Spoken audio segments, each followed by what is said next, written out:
1773 के regulating act से 3 बातें प्रमुख हैं। गवर्नर जनरल ऑफ बंगाल के पद का सृजन कर दिया गया था, एक सुप्रीम कोर्ट की स्थापना कर दी गई थी और गवर्नर जनरल की सहायता हेतु 4 सदस्य काउंसिल बना दी गई थी।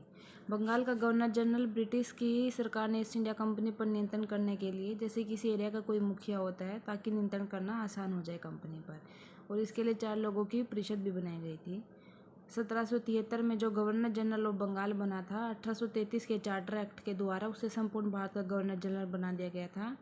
1858 में फिर आगे चलकर वो वायसराय बनता है और स्वतंत्रता के बाद उसे राष्ट्रपति का नाम दे दिया जाता है, जो अनुच्छेद 52 में है। अब आज भी वहीं से लिया हमने कि भारत का एक राष्ट्रपति होगा। तो जो राष्ट्रपति शब्द है वो कहाँ से लिया गया? गवर्नर जनरल से ही बना है आगे से आगे। तो हम क्या पढ़ रहे हैं? हम पढ़ रहे हैं भारतीय संविधान का विकास कैसे हुआ है।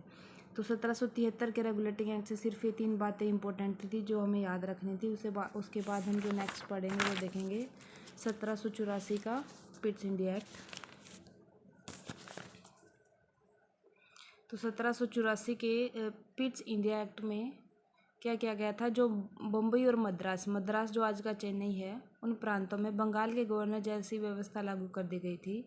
इन दोनों प्रांतों को क्या कर दिया गया था? बंगाल के गवर्नर जनरल के अधीन रखा गया था। तो यही इम्पोर्टेंट है 1784 के पिट्स इंडिया एक्ट से। उसके बाद आता है 1813 का चार्टर एक्ट। 1813 के चार्टर एक्ट में क्या कर दिया गया था कि कंपनी के जो व्यापारिक अधिकार थे वो समाप्त कर दिए गए थे, सिर्फ चाय और चीन के व्यापार को छोड़ करके। और इसी से भारतीय संविधान का जो अनुच्छेद 301 है वो ये बताता है कि भारत में निर्बाध रूप से व्यापार की स्वतंत्रता का प्रावधान है आज भी। ठीक है, तो इसमें इम्पोर्टेंट यही है कि ईस्ट इंडिया कंपनी के साथ जो चाय और चीन के साथ व्यापार है उसका आधिपत्य बना रहा था, बाकी सभी अधिकार खत्म कर दिए गए थे जो ईस्ट इंडिया कंपनी के व्यापार से संबंधित थे।